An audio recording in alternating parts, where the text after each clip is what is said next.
আসসালামু আলাইকুম এভরিওয়ান, সবাইকে এনএস টেক আনলিমিটেড চ্যানেলে স্বাগতম। আজ থেকে আমরা শুরু করতে যাচ্ছি একটি সম্পূর্ণ ফ্রি বেসিক কম্পিউটার কোর্স। পূর্বের ভিডিওতে কিন্তু আমরা বলেছিলাম আমরা একদম বেসিক থেকে শুরু করব। যেহেতু আপনি একদম নতুন, তাই আমরা ওইভাবেই আমাদের ক্লাসগুলো সাজিয়েছি যেন আপনারা খুব সহজেই বিষয়গুলো বুঝতে পারেন। এটি আমাদের ফ্রি বেসিক কম্পিউটার ক্লাসের প্রথম পর্ব। আজকের ভিডিওটিতে আমরা কম্পিউটার সম্পর্কে জানব, অর্থাৎ কম্পিউটার কি, কয় ধরনের কম্পিউটার হয়, কম্পিউটারের বিভিন্ন যন্ত্রাংশ অর্থাৎ CPU, monitor, keyboard, mouse, speaker ইত্যাদি সম্পর্কে আমরা জানব। এবং এছাড়াও আমরা জানব ইনপুট এবং আউটপুট ডিভাইস কি এবং কোনগুলো, এবং সেই সাথে আমরা জানব কিভাবে কম্পিউটার অন এবং অফ করতে হয়। আমি চেষ্টা করব সব কিছু একদম সহজ ভাষায় ধাপে ধাপে বোঝাতে, যাতে ভিডিও শেষ করার পর আপনি নিজেই বলতে পারেন, হ্যাঁ আমি কম্পিউটার বুঝতে শুরু করেছি। তো চলুন আর দেরি না করে আজকের প্রথম ক্লাসটি শুরু করা যাক। প্রথমে আমরা জানব কম্পিউটার কি। কম্পিউটার শব্দের অর্থ হচ্ছে গণনাকারী যন্ত্র, কিন্তু এর সংজ্ঞা যদি আমরা বলতে যাই তাহলে হবে কম্পিউটার একটি দ্রুতগতি সম্পন্ন ও নির্ভুল ইলেকট্রনিক যন্ত্র যা ব্যবহারকারীর দেওয়া নির্দেশ অনুযায়ী তথ্য বা ডেটা প্রক্রিয়া করে ফলাফল প্রদর্শন বা সংরক্ষণ করে। তারপর আমরা জানব কম্পিউটার সাধারণত কয় ধরনের হয়। বেসিকভাবে বলতে গেলে কম্পিউটার সাধারণত দুই ধরনের হয়। এছাড়াও কম্পিউটারের আরও প্রকারভেদ আছে, আমরা ওইদিকে যাচ্ছি না। আমরা আপাতত দুই ধরনের কম্পিউটার সম্পর্কে জানব। নাম্বার 1 হচ্ছে ডেস্কটপ কম্পিউটার এবং 2 হচ্ছে ল্যাপটপ। ডেস্কটপ কম্পিউটার হচ্ছে ওই ধরনের কম্পিউটার যে কম্পিউটারগুলো আমরা একটি নির্দিষ্ট জায়গায় রেখে ব্যবহার করি। এখানে আপনারা একটি ছবি দেখতে পাচ্ছেন, এটি মূলত ডেস্কটপ কম্পিউটার। অর্থাৎ এই কম্পিউটারটি কিন্তু একটি নির্দিষ্ট জায়গায় রাখা থাকে, যেমন কোনো টেবিল বা ডেস্কের উপরে কিন্তু এই কম্পিউটারগুলো রাখা থাকে। এগুলো কিন্তু সহজে বহন করা যায় না, অর্থাৎ নির্দিষ্ট জায়গায় রেখে যে কম্পিউটারগুলো ব্যবহার করা হয় ওগুলোই হচ্ছে ডেস্কটপ কম্পিউটার।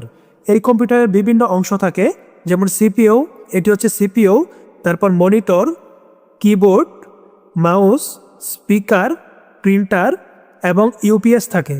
এখন আমরা ল্যাপটপ কম্পিউটার সম্পর্কে জানব।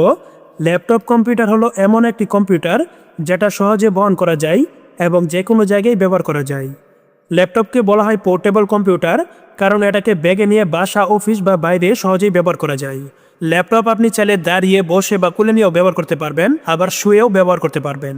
কিন্তু ডেস্কটপ কম্পিউটার কিন্তু আপনারা যে কোনো জায়গায় ব্যবহার করতে পারবেন না, কারণ এতে অনেকগুলো অংশ থাকে যেগুলো কিন্তু একটি নির্দিষ্ট জায়গায় রেখেই ব্যবহার করতে হয়। আর ল্যাপটপে থাকে সাধারণত স্ক্রিন বা ডিসপ্লে, এই যে এই অংশটি হচ্ছে ডিসপ্লে, এবং একটি কিবোর্ড থাকে যেটা ল্যাপটপের সাথেই অ্যাড করা থাকে, এবং একটি টাচপ্যাড থাকে। এই টাচপ্যাড দিয়ে কিন্তু মাউসের কাজগুলো হয়ে যায়। তারপর ল্যাপটপে একটি ব্যাটারি থাকে যার মাধ্যমে কিন্তু বিদ্যুৎ চলে গেলেও ল্যাপটপটি ব্যবহার করা যায়। তারপর আমরা জানবো ডেস্কটপ কম্পিউটারের সিপিইউ সম্পর্কে। সিপিইউ এর পূর্ণরূপ হচ্ছে সেন্ট্রাল প্রসেসিং ইউনিট। সিপিইউকে বলা হয় কম্পিউটারের মস্তিষ্ক, কারণ আপনি কম্পিউটারে যা কিছু করেন, টাইপ করা, ক্লিক করা, ফাইল খোলা, ভিডিও চালানো, সব কাজ কিন্তু সিপিইউ নিয়ন্ত্রণ করে। আর এই সিপিইউ ছাড়া কিন্তু কম্পিউটার অচল। সিপিইউ এর কিন্তু বিভিন্ন অংশ আছে, তার মধ্যে সবচেয়ে গুরুত্বপূর্ণ হচ্ছে এই পাওয়ার বাটন। এই পাওয়ার বাটনের মাধ্যমে কিন্তু ডেস্কটপটিকে ওপেন করা হয়। এই পাওয়ার বাটনটি বিভিন্ন রকমের হতে পারে, এখানে আপনারা এরকম দেখতে পাচ্ছেন। তারপর পরের ছবিতে আপনারা দেখতে পাচ্ছেন পাওয়ার বাটনটি কিন্তু এইরকম, এবং তারপর এখানে কিন্তু উপরে আছে, এবং তারপর দেখতে পাচ্ছেন এখানে কিন্তু এরকম, এবং মাঝামাঝি আছে। অর্থাৎ বিভিন্ন কোম্পানির সিপিইউর ক্ষেত্রে পাওয়ার বাটনটি বিভিন্ন রকম এবং বিভিন্ন জায়গায় হতে পারে। আশা করি সিপিইউ কি সেটি আপনারা বুঝতে পারছেন। এখন আমরা দেখব ডেস্কটপ কম্পিউটারের মনিটর কি। মনিটর হলো কম্পিউটারের স্ক্রিন। আমরা কম্পিউটারে যা দেখি, লেখা, ছবি বা ভিডিও সব মনিটরের মাধ্যমে দেখা যায়। মনিটর একটি আউটপুট ডিভাইস। মনিটর কিন্তু বিভিন্ন রকমের হয়ে থাকে, বিভিন্ন কোম্পানির মনিটর কিন্তু বিভিন্ন সাইজের হয়ে থাকে, এবং ডিসপ্লে এবং গঠনও কিন্তু ভিন্ন রকম হয়ে থাকে। দেখতেই পাচ্ছেন এখানে আমি বেশ কয়েকটি মনিটরের ছবি কিন্তু দেখাচ্ছি, এক একটার মডেল এবং ডিজাইন কিন্তু এক এক রকম। তারপর আমরা জানবো কিবোর্ড সম্পর্কে। কিবোর্ড হলো কম্পিউটারের লেখা ও নির্দেশ দেওয়ার যন্ত্র। কিবোর্ড দিয়ে আমরা লেখালেখি করি, নাম্বার টাইপ করি, পাসওয়ার্ড দেই, কমান্ড ব্যবহার করি। কিবোর্ড একটি ইনপুট ডিভাইস। কিবোর্ডে কিন্তু বিভিন্ন রকমের বাটন আছে, এবং এগুলোকে কিন্তু বিভিন্ন নামেও ডাকা হয়। যেমন এই উপরের সারি বাটনগুলোকে বলা হয় ফাংশনাল কি, তারপর এই পাশের নাম্বারগুলোকে বলা হয় নিউমেরিক কি। এভাবে কিন্তু সবগুলো বাটনের আলাদা আলাদা নাম আছে। ওইগুলো আমরা কিবোর্ড পরিচিতি নিয়ে একটি সম্পূর্ণ ক্লাস করাবো, ওই ক্লাসে আমরা দেখব। বিভিন্ন কোম্পানির কিবোর্ডও কিন্তু বিভিন্ন রকম হয়ে থাকে। তারপর আমরা জানবো কম্পিউটারের মাউস সম্পর্কে। মাউস শব্দের অর্থ হচ্ছে ইঁদুর। মাউস একটি ইনপুট ডিভাইস। কম্পিউটার খুব সহজে চালানোর জন্য কিন্তু এটি ব্যবহার করা হয়। মাউস দিয়ে আমরা ক্লিক করে বিভিন্ন ফাইল খুলি, উপর নিচে স্ক্রল করি। এই মাউসেরও কিন্তু কয়েকটি অংশ রয়েছে। এই বাম পাশেরটি হচ্ছে লেফট কি এবং ডান পাশেরটি হচ্ছে রাইট কি, এবং এই মাঝে যে চাকার মতো দেখতে পাচ্ছেন এটি হচ্ছে স্ক্রল বার। এটি দিয়ে কিন্তু স্ক্রল করে উপর নিচে যাওয়া যায়। অর্থাৎ কম্পিউটারকে নির্দেশনা প্রদান করার জন্য কিন্তু মাউস ব্যবহার করা হয়। বিভিন্ন কোম্পানির মাউসও কিন্তু বিভিন্ন রকমের হয়ে থাকে, তবে সবগুলোর কাজের ধরন কিন্তু একই। তারপর আমরা জানবো স্পিকার সম্পর্কে। স্পিকার হলো একটি আউটপুট ডিভাইস যার মাধ্যমে আমরা কম্পিউটার থেকে শব্দ বা সাউন্ড শুনতে পাই। সহজভাবে বললে, যখন আমরা গান চালাই, ভিডিও দেখি বা কোনো নোটিফিকেশন আসে, সেই শব্দগুলো স্পিকারের মাধ্যমে আমাদের কানে পৌঁছায়। স্পিকার সাধারণত আমরা সকলেই চিনি। বিভিন্ন কোম্পানির স্পিকার সাধারণত বিভিন্ন রকমের হয়ে থাকে।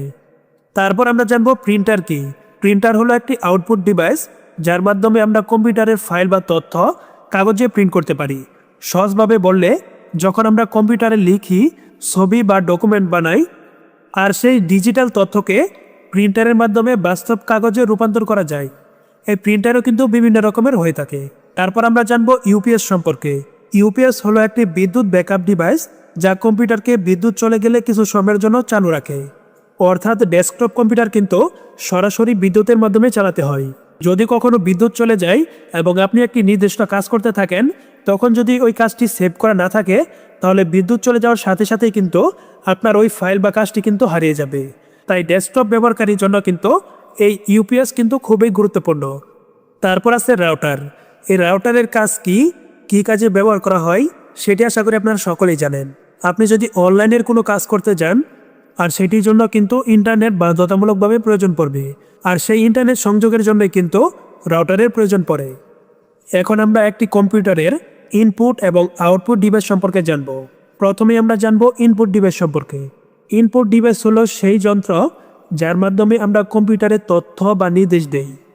সহজভাবে বললে, যে যন্ত্র দিয়ে আমরা কম্পিউটারে কিছু লিখি, ক্লিক করি বা তথ্য দেই, সেগুলোই ইনপুট ডিভাইস।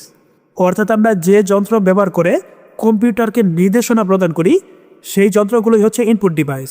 যেমন ধরুন মাউস। মাউসের মাধ্যমে কিন্তু আমরা কম্পিউটারকে নির্দেশনা প্রদান করি। তারপর আছে কিবোর্ড। কিবোর্ডের মাধ্যমে কিন্তু আমরা টাইপ করি এবং সেই নির্দেশনা অনুযায়ী কিন্তু কম্পিউটার কাজ করে। অর্থাৎ এক কথায় বলতে গেলে, ইনপুট ডিভাইস হচ্ছে কম্পিউটারের তথ্য দেওয়ার যন্ত্র। এখন আসি আমরা আউটপুট ডিভাইস কোনগুলো। আউটপুট ডিভাইস হচ্ছে সেই যন্ত্র যা কম্পিউটার থেকে ফলাফল আমাদের কাছে পৌঁছে দেয়। সহজভাবে বললে, যে যন্ত্র থেকে আমরা কম্পিউটারের কাজের ফলাফল দেখি বা শুনি, সেগুলোই হচ্ছে আউটপুট ডিভাইস। উদাহরণস্বরূপ হচ্ছে মনিটর। মনিটরে কিন্তু আমরা কম্পিউটারের কাজের ফলাফলগুলো দেখতে পাই। অর্থাৎ আমরা মাউস এবং কিবোর্ড দিয়ে যে নির্দেশনাগুলো আমরা দেই, ওই নির্দেশনাগুলো কিন্তু আমরা এই মনিটরের স্ক্রিনে দেখতে পাই। অর্থাৎ মনিটর হচ্ছে একটি আউটপুট ডিভাইস। তাছাড়া রয়েছে স্পিকার। স্পিকারের মাধ্যমে কিন্তু কম্পিউটার থেকে তথ্য বাহির হয়ে আসে, অর্থাৎ সাউন্ড কিন্তু বাহিরে আসে। তাই স্পিকারও কিন্তু একটি আউটপুট ডিভাইস। এবং তাছাড়া রয়েছে প্রিন্টার। প্রিন্টার দ্বারা কিন্তু আমরা কম্পিউটারের তথ্যগুলোকে প্রিন্ট করে বাইরে কাগজে রূপান্তর করি। তাই প্রিন্টারও কিন্তু একটি আউটপুট ডিভাইস। এখন আমি একটি স্লাইড চালাবো, আপনাদেরকে বলতে হবে কোনটি ইনপুট ডিভাইস এবং কোনটি আউটপুট ডিভাইস। প্রথমে আমরা দেখব মনিটর। তাহলে এখন আপনারা বলেন, মনিটর কি ডিভাইস? মনিটরের মাধ্যমে যেহেতু আমরা কম্পিউটারের স্ক্রিন বা লেখাগুলোকে দেখতে পাই, তাই মনিটর হচ্ছে আউটপুট ডিভাইস। তারপর দেখা যায় কি আসে। এখন আসতেছে কিবোর্ড। কিবোর্ডের মাধ্যমে যেহেতু আমরা কম্পিউটারে তথ্য প্রদান করি বা টাইপ করি বা নির্দেশনা প্রদান করি, তাই কিবোর্ড হচ্ছে ইনপুট ডিভাইস। এখন দেখা যায় কি আসে। এখন আসতেছে মাউস। মাউসের মাধ্যমেও যেহেতু আমরা কম্পিউটারকে নির্দেশনা প্রদান করি বা তথ্য ইনপুট করি, তাই মাউস হচ্ছে ইনপুট ডিভাইস। তারপর দেখা যায় কি আসে। এখন আসতেছে স্পিকার। অর্থাৎ স্পিকারের মাধ্যমে যেহেতু কম্পিউটার থেকে তথ্য বাইর হয়, তাই স্পিকার হচ্ছে আউটপুট ডিভাইস। এখন আসতেছে প্রিন্টার। প্রিন্টারের মাধ্যমে যেহেতু আমরা কম্পিউটারের ফলাফলকে বাহিরে আনি বা কাগজে রূপান্তর করি, তাই প্রিন্টার হচ্ছে আউটপুট ডিভাইস। আশা করি কোনগুলো ইনপুট ডিভাইস এবং কোনগুলো আউটপুট ডিভাইস সেগুলো আপনারা বুঝতে পারছেন। মূল কথা হচ্ছে, যে ডিভাইসের মাধ্যমে কম্পিউটারের তথ্য দেওয়া হয় বা কম্পিউটারকে বিভিন্ন নির্দেশনা প্রদান করা হয়, ওই ডিভাইসগুলোই হচ্ছে ইনপুট ডিভাইস। এবং যে ডিভাইস বা যন্ত্রের মাধ্যমে আমরা কম্পিউটারের ফলাফল দেখতে পারি বা শুনতে পারি, ওগুলোই হচ্ছে আউটপুট ডিভাইস। আশা করি ইনপুট এবং আউটপুট ডিভাইস কি সেগুলো আপনারা বুঝতে পারছেন। এখন আমরা দেখব কিভাবে কম্পিউটারকে অন এবং অফ করতে হয়। প্রথমে আমরা ল্যাপটপের বিষয়টি দেখি। প্রত্যেকটি ল্যাপটপেই আপনারা দেখতে পারবেন এরকম একটি পাওয়ার বাটন আছে। এই যে আমার এই ল্যাপটপটিতে এই অংশে পাওয়ার বাটন আছে। আপনার ল্যাপটপে হয়তো বা অন্য কোথাও থাকতে পারে, আপনারা এটি খুঁজে দেখবেন। সো পাওয়ার বাটনটিতে আপনারা ক্লিক করলে কিন্তু আপনার ল্যাপটপটি সাথে সাথেই ওপেন হয়ে যাবে। আর আপনাদের যাদের ডেস্কটপ আছে, ডেস্কটপের আপনাদের যে সিপিইউটি থাকবে বা পিসি থাকবে, ওখানের পাওয়ার বাটনে ক্লিক করলে কিন্তু আপনাদের কম্পিউটারটি ওপেন হয়ে যাবে। কম্পিউটার তো আপনারা ওপেন করা শিখলেন, এখন আসি এই কম্পিউটারকে আপনারা কিভাবে বন্ধ করবেন। এখন আমি আপনাদেরকে দেখাবো কিভাবে আপনারা কম্পিউটারকে বন্ধ করবেন। এতক্ষণ আমরা ডেস্কটপ এবং ল্যাপটপ দিয়ে বিভিন্ন কাজ দেখিয়েছি, কিন্তু এখন থেকে যারা কিছু দেখাবো সব কিছু কিন্তু ল্যাপটপ এবং ডেস্কটপে কিন্তু একই। অর্থাৎ এর পরবর্তী যত ক্লাস হবে সব কিছু কিন্তু ল্যাপটপ এবং ডেস্কটপ দিয়ে কিন্তু আপনারা একইভাবেই করতে পারবেন। সব কিছুই কিন্তু আপনারা ল্যাপটপ এবং ডেস্কটপ দিয়ে একইভাবে করতে পারবেন, অর্থাৎ সকল ফাংশন কিন্তু একই। ল্যাপটপ বা কম্পিউটারটিকে বন্ধ করার জন্য প্রথমে আপনারা এই যে এখানে দেখতে পারবেন একটি স্টার্ট বাটন আছে, এই স্টার্ট বাটনে ক্লিক করবেন। স্টার্ট বাটনে ক্লিক করার পর আপনাদের সামনে এরকম একটি পেজ আসবে। এখানেও কিন্তু আপনারা একটি পাওয়ার আইকন দেখতে পারবেন বা পাওয়ার বাটন দেখতে পারবেন। সো আপনারা এখানে একটি ক্লিক করবেন। এখানে ক্লিক করার পর আপনাদের সামনে কিন্তু 4টি অপশন আসবে। প্রথম নাম্বার হচ্ছে লক। যদি আপনি আপনার ল্যাপটপ বা ডেস্কটপটি লক করে রাখতে চান তাহলে আপনি এখানে লকে ক্লিক করবেন। লকে ক্লিক করার সাথে সাথেই কিন্তু আপনার ডিভাইসটি লক হয়ে যাবে। তারপর এখানে আছে স্লিপ। এই স্লিপে ক্লিক করলে কিন্তু আপনার ডিভাইসটি স্লিপ মোডে থাকবে এবং তারপর আপনি যখন মাউস দিয়ে একটি ক্লিক করবেন সাথে সাথে কিন্তু আপনার স্ক্রিনটি জ্বলে উঠবে। তারপর 3 নম্বরে আছে শাটডাউন। এই শাটডাউনের মাধ্যমে কিন্তু আপনাদেরকে কম্পিউটারটিকে বন্ধ করতে হবে। যদি আপনারা এখানে শাটডাউনে ক্লিক করেন তাহলে কিন্তু সাথে সাথেই আপনার ডিভাইসটি বন্ধ হয়ে যাবে।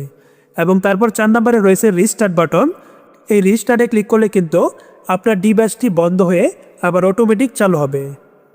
অর্থাৎ আপনারা যারা একদম নতুন ছিলেন, কম্পিউটার অন এবং অফও করতে পারতেন না, তারা কিন্তু এখন থেকে কম্পিউটার অন এবং অফ করতে পারবেন। এবং কম্পিউটারের বেসিক ধারণাগুলো কিন্তু আপনারা ইতিমধ্যেই পেয়ে গেছেন। আমরা আজকের এই ক্লাসটিতে কিন্তু শিখেছি কম্পিউটার কি, কয় ধরনের কম্পিউটার আছে, অর্থাৎ ল্যাপটপ এবং ডেস্কটপ সম্পর্কে আমরা জেনেছি। কম্পিউটারের বিভিন্ন যন্ত্রাংশ অর্থাৎ CPU, monitor, keyboard, mouse, speaker, printer ইত্যাদি সম্পর্কে আমরা জেনেছি। এবং সেই সাথে আমরা জেনেছি ইনপুট এবং আউটপুট ডিভাইস কি, এবং সর্বশেষ আমরা দেখেছি কিভাবে কম্পিউটার অন এবং অফ করতে হয়। অর্থাৎ কম্পিউটারের বেসিক তথ্যগুলো কিন্তু আমরা আজকের এই প্রথম ক্লাসটিতেই জেনে গেছি। এখন পরবর্তীতে আমরা কম্পিউটারের বিভিন্ন ফাংশনগুলো আপনাদেরকে দেখাবো। আশা করি এই সম্পূর্ণ ক্লাসটি আপনারা খুব সহজেই বুঝতে পারছেন। যদি কোনো অংশ না বুঝে থাকেন তাহলে ভিডিওর নিচে কমেন্ট করবেন, আমি অবশ্যই আপনাদেরকে উত্তর দেওয়ার চেষ্টা করব। এভাবে আমরা কিন্তু ধাপে ধাপে একদম বেসিক থেকে অ্যাডভান্স লেভেল পর্যন্ত আপনাদেরকে শেখাবো সম্পূর্ণ ফ্রিতে। তাই অবশ্যই আমাদের চ্যানেলটিকে সাবস্ক্রাইব করে পাশে থাকা বেল আইকনটি অন করে নেবেন, যেন ফ্রি বেসিক কম্পিউটার কোর্সের কোনো ক্লাসের ভিডিও আপলোড করার সাথে সাথেই আপনাদের কাছে নোটিফিকেশন চলে যায়। আজকের মতো এখানেই বিদায় নিচ্ছি। আবার দেখা হবে পরবর্তী ক্লাসে। ততক্ষণ পর্যন্ত সকলেই ভালো থাকবেন এবং সুস্থ থাকবেন। আল্লাহ হাফেজ।